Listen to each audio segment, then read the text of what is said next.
Olá, então agora nós vamos fazer a nossa atividade de ciências. A atividade passada nós estávamos falando um pouquinho da cadeia e da teia alimentar, né? Da importância que os animais, que os seres vivos em geral têm, né?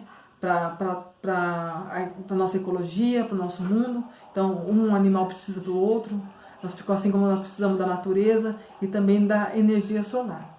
Então nós vamos ver agora no capítulo 2 como os seres se relacionam, né? De que maneira os seres vivos podem se relacionar aí junto com o ambiente. Então na página 27, vamos lá, 27 ciências, os seres se relacionam, abram aí, livro positivo. Então na página 27 nós temos uma poesia chamada Barriga Cheia. Olha lá o tamanduá tomando ar, sua língua comprida, entre a feito lombriga, no formigueiro para comer a formiga. Olha lá, quem disse que a formiga não enche a barriga que de tamanduá. Então, a partir dessa poesia, nós temos aí 3 questões para vocês estarem pensando aí a respeito, né, de tudo isso, para podermos começar o nosso conteúdo. Então, vamos lá, o cupim e a formiga são os principais alimentos do tamanduá. Segundo o texto, que parte do corpo eles usam para caçar as formigas?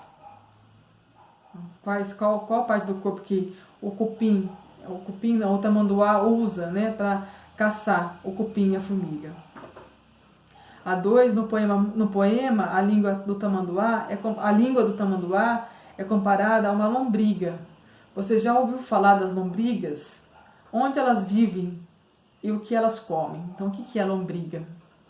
Depois nós vamos estar estudando um pouquinho mais sobre isso, tá? E a letra T, número 3, você já reparou como as formigas vivem? Elas vivem sozinhas ou elas vivem em sociedades organizadas? E pensa aí um pouquinho, o que vocês acham? Será que elas vivem sozinhas ou não? Nós vamos também ver um pouquinho da história da formiga aí nas páginas seguintes. Então na página 28, vamos lá? Página 28. Os seres vivos de um ecossistema costumam interagir entre si, e as relações mais comuns são os da alimentação. As formigas se relacionam com as plantas ou os fungos que comem. Os tamanduás, por sua vez, relacionam-se com as formigas, que é seu principal alimento. As gaivotas se relacionam com os peixes que capturam para comer. Já os peixes se relacionam com as algas e os pequenos animais dos quais se alimentam. Então nós vemos aí que um dos principais meios, né, de relacionamento entre um animal e o outro é devido à alimentação. Então um animal se relaciona com o outro, né, para poder se alimentar um do outro, aí, que é um pouquinho da cadeia alimentar e da teia alimentar que nós estudamos anteriormente. Aí nós temos aí as imagens do tamanduá e da gaivota se alimentando, e depois aí embaixo o pássaro cetim construindo seu ninho, e o casal de pinguins cuidando dos filhotes, que também é uma outra maneira de se relacionar, que está aí, olha. Os seres vivos também se relacionam para se reproduzirem, cuidarem dos filhotes e disputarem território e para também se proteger. Então, além do relacionamento através da alimentação, ele também se relaciona aí para se reproduzirem, né, para procriarem, para cuidar dos filhotes e também, né, para se abrigarem aí em novos territórios e para se protegerem no ambiente. Conhecendo mais sobre os seres vivos, podemos perceber vários tipos de relação entre eles. Então nós vamos estudar aí 3 dessas relações. A primeira relação se chama protocooperação. Então vamos ver o que é protocooperação. Em um jardim é comum observarmos as abelhas e os beija-flores pousarem nas flores para se alimentar do néctar. Ao sair da flor, esses animais levam grãos de pólens grudados em seu corpo e quando chega a outra flor, deixa esses grãos que servem para a reprodução da planta. Então, o que é protocooperação? O animal se alimenta de algo e beneficia também outra pessoa, ajuda outro ser. Então, as abelhas e os beija-flor, quando elas vão aí pousar para se alimentar do néctar, quando elas voam, né, elas deixam cair da sua pata aí os pólens também na terra, e quando elas vão para outra flor, elas colocam esses pólen em outras flores e acontece aí a reprodução de novas espécies de plantas. Então aí é um exemplo de protocooperação. O transporte, na página 29. O transporte de grãos de pólen de uma flor a outra se chama polinização. Nesse processo, a abelha e o beija-flor se alimentam do néctar das flores e espalham grãos de pólen de uma flor para outra, permitindo a formação de frutos e sementes. Desse modo, tanto os animais quanto as plantas se beneficiam nessa relação. Foi o que eu expliquei para vocês agora. Então, a protocooperação é quando os dois, a flor, tanto a planta quanto o animal, ou aí outros exemplos também, se beneficiam um do outro, um ajuda o outro. Então aí nós temos a foto da abelha do beija-flor alimentando-se do néctar, né? E aí ela vai favorecer aí as plantas, né? Acontecendo novas germinações. Então aí é a protocooperação, né? É fácil de a gente lembrar. Cooperação, né? Um coopera com o outro. Um outro meio é o comensalismo. Então vamos ver o que é comensalismo agora. Apenas um ser vivo se beneficia no comensalismo, sem prejudicar ou ajudar o outro. Um exemplo disso é a relação entre a rêmora e o outro peixe, que é um pequeno peixe, e o tubarão. A rêmora se prende no corpo do tubarão para se aproveitar do resto da comida deixada por ele e para se transportar. Já o tubarão, a presença da rêmora é indiferente. Então, aí é o comensalismo, né? Um só se beneficia. A rêmora que eu tenho aí de exemplo, ela gruda, né, no corpo do tubarão e se alimenta desse resto que é o que o tubarão deixa, né, da comida. Para a rêmora isso é fundamental, porque se não tivesse essa alimentação do tubarão ela não ia sobreviver. Mas para o tubarão, ela estando ali ou não, é indiferente. Então, só um se beneficia, diferente da protocooperação, que é os dois. Comensalismo, então, só um que se beneficia. Então, nós temos aí o exemplo do tubarão e da rêmora, e um outro exemplo aí, que é da orquídea e da bromélia. Então, vamos ler aí. Outro exemplo do comensalismo são as orquídeas e as bromélias. Elas vivem sobre os troncos e galhos das árvores. Essas plantas usam as árvores como suporte e assim obtêm mais luz. Nessa relação, a árvore não é beneficiada nem prejudicada. Então, nós temos aí a árvore, né? E no tronco da árvore nós temos a orquídea e a bromélia. Elas nascem do tronco, elas usam, né, o tronco da árvore para se alimentar. Para as bromélias é fundamental a presença do tronco da árvore, mas para a árvore, ela estando ali ou não, também não vai fazer diferença nenhuma. Então, só uma, né, se beneficia com isso. No caso aí, a bromélia ou a orquídea. Aí nós temos uma curiosidade. Quando pensamos em plantas, logo imaginamos um ser vivo enraizado no solo. No entanto, existem muitas plantas que podem se viver fora do solo. É o caso das epífitas, como as orquídeas e as bromélias, que crescem apoiadas em outras plantas sem prejudicá-las. Então, a maioria das plantas, como nós só sabemos, ela nasce, ela precisa, né, do solo. A raiz precisa estar no solo para ela poder crescer e se reproduzir. E aí nós temos a orquídeas e as bromélias, que fazem parte das plantas epífitas, que não necessita do solo, e sim, né, do tronco da árvore. E a última tipo de cooperação aí é a sociedade. Então, quando um indivíduo de uma mesma espécie vive em grupos, dividindo as tarefas entre si, entre elas, formam uma sociedade. Nas espécies sociais, os indivíduos vivem sempre em grupos e são incapazes de viver sozinhos.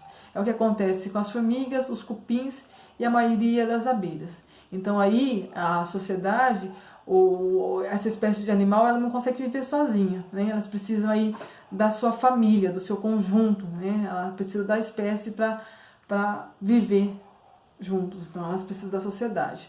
Nós temos aí um exemplo, né, das formigas, nós temos aí um desenho de um formigueiro, né, e a explicação aí de cada parte do túnel que elas fazem. Então vamos lá, ó. Em geral os formigueiros têm mais de uma entrada, nós vimos aí nesse mapa aí são 4 entradas.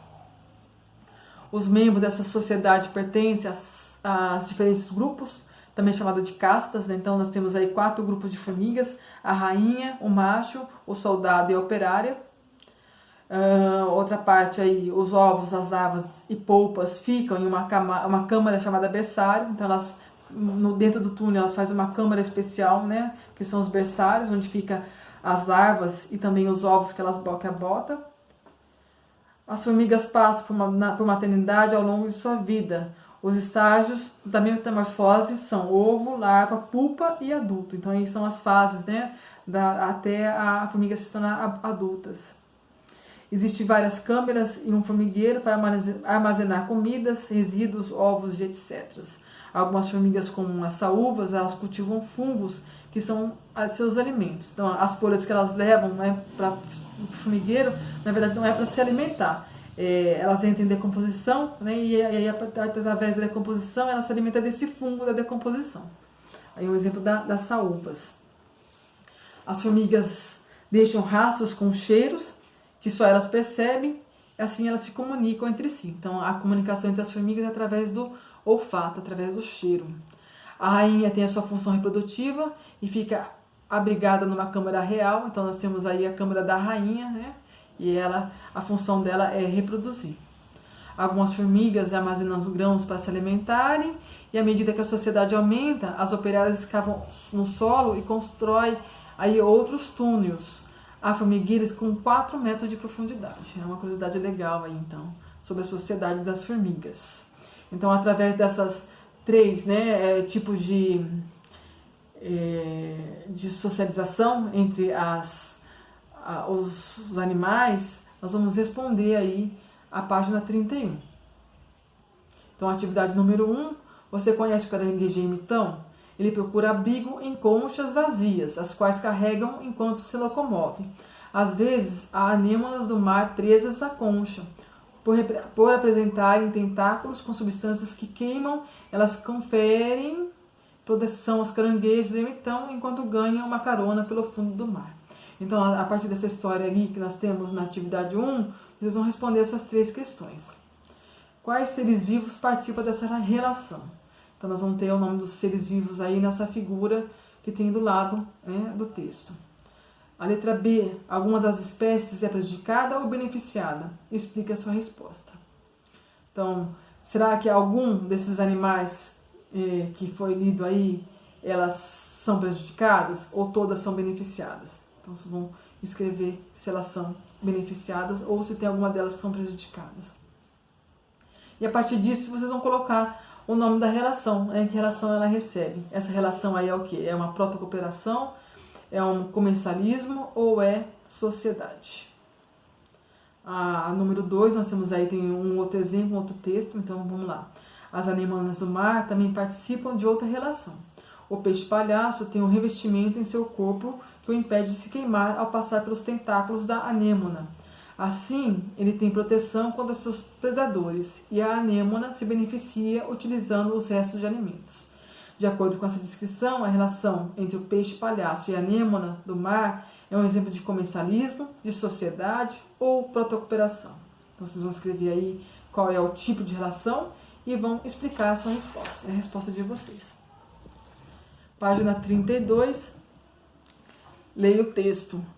É comum vermos bromélias crescendo sob galhos de árvores. As folhas das bromélias podem acumular água da chuva, formando um pequeno reservatório, onde vivem larvas de insetos e até girinos. Esses animais não prejudicam as plantas. Sobre a relação descrita anteriormente, complete a frase a seguir. Então, nós vamos completar a frase aí. A relação entre a bromélia e a árvore, assim como a relação entre as larvas, os insetos e a bromélia, é chamada de... Pois apenas um dos envolvidos vocês vão colocar se é beneficiado ou não, sem causar o que ao outro. Completem aí. 4. O quadro a seguir apresenta informações sobre 2 animais que vivem em grupos. Então, nós temos aí o neon cardial e a abelha europeia. Vamos lá para as características do neon cardial. É um peixe, vive em cardumes, não há rainha no cardume, todos os peixes do cardume são férteis, os peixes nadam juntos, mas não dividem as tarefas entre si. Os peixes podem viver sozinhos, mas a vida em cardume traz vantagens para a reprodução e a defesa contra os outros peixes. E as características da abelha europeia. A abelha europeia é um inseto, vive em colmeias, há uma rainha na colmeia, apenas a rainha põe ovos, as abelhas dividem entre si a coleta do néctar e do pólen, o cuidado com os ovos e as larvas, a produção do mel e a defesa da colmeia, e as abelhas não podem viver sozinhas, apenas em grupos. Então, a partir dessas características aí dos 2, vocês vão responder na letra A. de acordo com as características apresentadas, assinale a alternativa correta. Então, a relação do peixe do cardume é o quê? De comensalismo, protocooperação, sociedade. E da relação da abelha e das colmeias. Vou colocar também se é comensalismo, protocooperação ou sociedade. E a letra B vocês vão explicar a diferença entre essas duas relações. Tudo bem?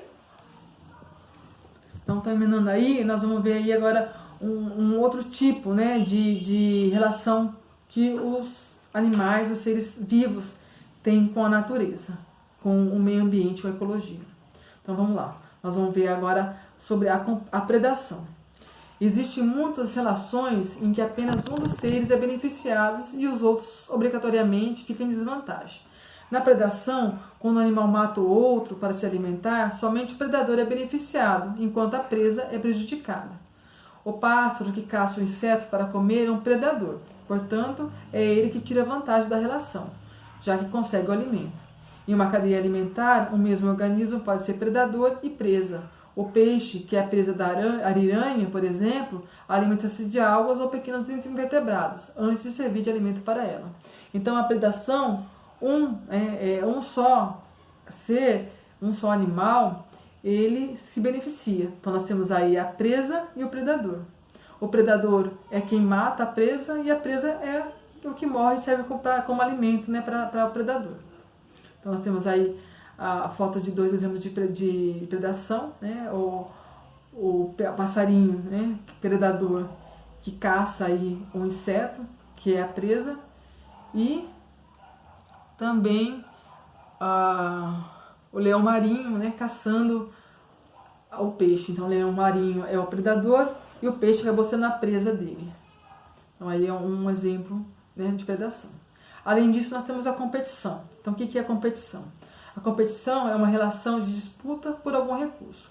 Os seres competem principalmente por água, por alimento, mas também podem competir por parceiros, abrigo, proteção, iluminação e outros fatores que afetam a sua sobrevivência. Então, como o nome mesmo diz, né, eles competem entre si aí para tentar levar vantagem em relação a alimentos, também para procurar aí um parceiro para acasalar, ou um abrigo para poder morar, né? Também por causa da iluminação e aí outros fatores. Então, nós vemos aí no primeiro desenho a hiena e o abutre, eles estão competindo, né, para ver quem consegue se alimentar da zebra que está morta. Um outro exemplo aí é da natureza. Então, em uma floresta, as plantas normalmente competem por iluminação. As maiores levam vantagens e, por vezes, aquelas que não recebem iluminação adequada acabam morrendo. Então, nós temos aí a foto justificando isso, né? Que as aves maiores, elas conseguem aí ter uma iluminação, né, mais adequada. E as menores, né, como elas ficam aí embaixo das maiores, elas acabam recebendo pouca luz. E algumas delas acabam morrendo por causa disso. E um outro exemplo é o parasitismo, na página 34. Então, o que é parasitismo? Nesse tipo de relação, um ser chamado parasita vive à custa do outro, denominado hospedeiro. O parasita prejudica o hospedeiro ao retirar nutrientes dele. Existem diversos tipos de parasitas, alguns que vivem fora do corpo do hospedeiro, como o exemplo da pulga, do carrapato e do piolho, e outros que vivem dentro, como a lombriga. Então, nós temos aí o parasitismo, que é o parasita, que é o animal, né, o ser que se alimenta, ele se hospeda em cima de um ser vivo, né, e se alimenta disso. Então, nós temos aí o exemplo do carrapato e do piolho, do carrapato e da pulga, né, que se alimenta do sangue dos animais, e também do piolho, né, que se alimenta do sangue da nossa cabeça, né, que também acaba nos prejudicando. E nós temos também o hospedeiro que vive, né, dentro do nosso organismo, e um exemplo disso aí é a lombriga. O que é uma lombriga? Que nós falamos lá no comecinho, né? A lombriga são parasitas que vivem no intestino dos seres humanos. Alimenta-se do que comemos e deixa a gente doente. Pessoas com lombriga podem ter dor de barriga, fraqueza, entre outros sintomas. Para evitar esse parasita, é importante lavar bem as mãos. as frutas e as verduras e tomar água fervida e filtrada. Então, isso ajuda, né, muito a não termos a lombriga e também outros vermes que atacam o nosso intestino, que causa aí males para a nossa saúde. Nós temos aí no material de apoio um jogo, né, para vocês montar de encaixe de palavras, que vai lembrar um pouquinho dessas atividades que nós estudamos. Se vocês quiserem pegar aí depois para brincar e estudar um pouquinho sobre isso, pega lá no material de apoio. Na página 35 nós temos aí atividades relacionadas a esses três, então essas três relações aí, o parasitismo, a predação e a competição. Então vamos lá. 1. Os anus são aves que costumam se alimentar de carrapatos que ficam na pele dos animais, como a capivara. Letra A. Quais dos seres são beneficiados nessa relação? Então, o anu e a capivara, que são beneficiados, ou só um, né? Justifica a sua resposta. A letra B, na relação entre a carrapato e a capivara, quem é beneficiado, qual dos dois é beneficiado, e vocês vão colocar o porquê. Na C, nessa relação, as aves se alimentam dos carrapatos e eles se alimentam do sangue da capivara. Qual é a diferença entre essas duas situações? Então, se eu escrever qual é a diferença dessas duas situações que foi citada aí. Na número 2, imagine a seguinte situação. Um chimpanzé precisa conquistar seu lugar no grupo. Ele briga com o chimpanzé líder, mas não consegue terminar a luta, pois sente-se enfraquecido em consequência de vermes que vivem em seu corpo.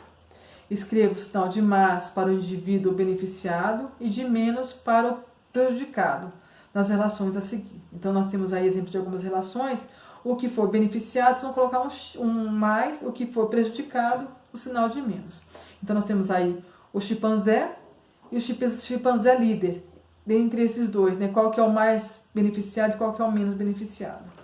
E vocês vão colocar aí qual que é a relação ecológica entre eles. Né? Se é competição, se é parasitismo ou predação.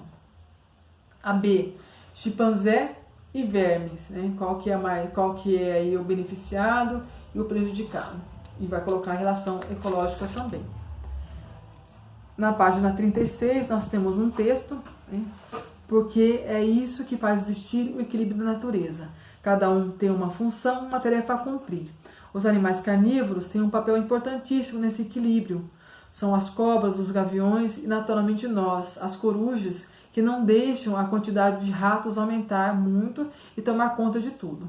São os pássaros, os morcegos, as aranhas e os tamanduás que não deixam os besouros, as formigas, os cupins e outros insetos acabar com todas as plantas do mundo.